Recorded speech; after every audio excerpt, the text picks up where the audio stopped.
Hi guys, I trust you are well. Let's make mandazis today guys, and this recipe is a must try.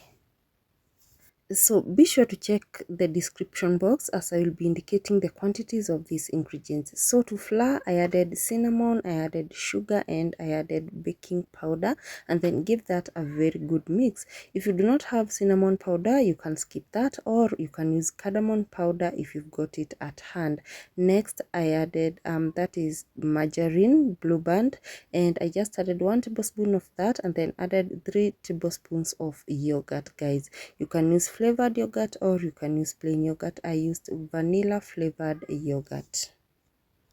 So I tried to mix this with a whisk and it was not working, so I just decided to go in with my hands, and the idea is to mix in and rub in the ingredients into the flour to make sure that the flour absorbs all the textures like the yogurt, the blue band, the spice, and also the sugar. So you can take your time and rub it in well like you see me doing here on the video. And like you can see, after the flour is coated with all those ingredients, I went ahead and added hot water. So I did not add a full cup of water, I just added like a quarter amount. Like you can see, the remaining water I did not add it at all. So this is what you do when the flour mixes up with the water. Do not like add any other flour at this point. Just put the water aside, and then you're going to transfer this mixture to a working surface. It is quite sticky. You would think that it needs more flour, but it doesn't. And I'm going to share with you a tip to be able to knead this flour well without sticking to your hands. Just take cooking oil, or you can use olive oil, and then you're just going to rub it on your clean hands, and then you start kneading.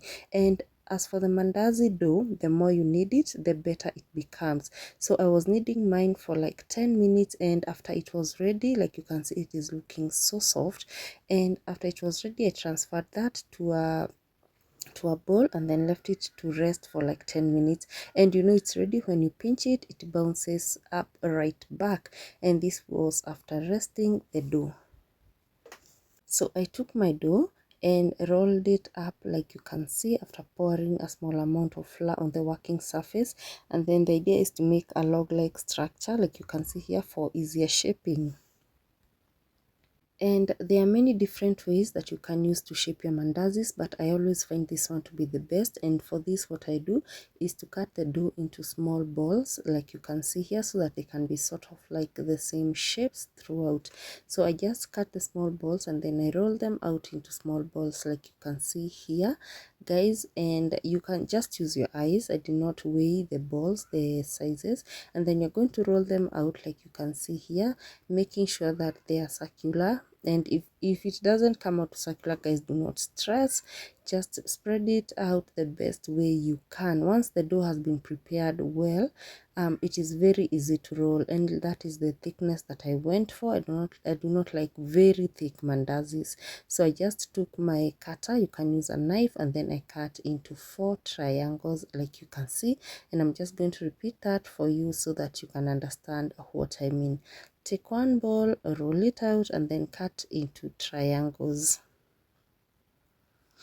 And guys, for homemade mandazis, I like to experiment in many different ways because I make mandazis a lot and I do not like them to be boring. So if I try this flavor this time, next time I make sure to try another. And once the oil is hot enough, I just went ahead and started deep frying my mandazis guys. And the idea is to add the mandazis when the oil is not too hot, otherwise the mandazis can burn. It is medium hot, and like you can see, the mandazis were starting to cook. Also be sure to keep turning the mandazis as they cook, as you baste with the hot oil, just to make sure that the both sides are well cooked. And the idea here is to get the mandazis to be very well cooked on the inside especially, so that even when they are crunchy on the outside, the inside is cooked. And like you can see, the first batch is ready guys. These mandazis were so delicious. And also I do not like to add a lot of sugar to my mandazis so that they are not overly sweet. And guys, this was the outcome. I love these mandazis so much, and I'm just going to take one piece and try to cut so that I can show you how they look on the inside. There isn't a lot of dough inside, and the small dough that is there, it is cooked. So guys, I hope you try out this recipe and I hope you like it. Thank you for watching.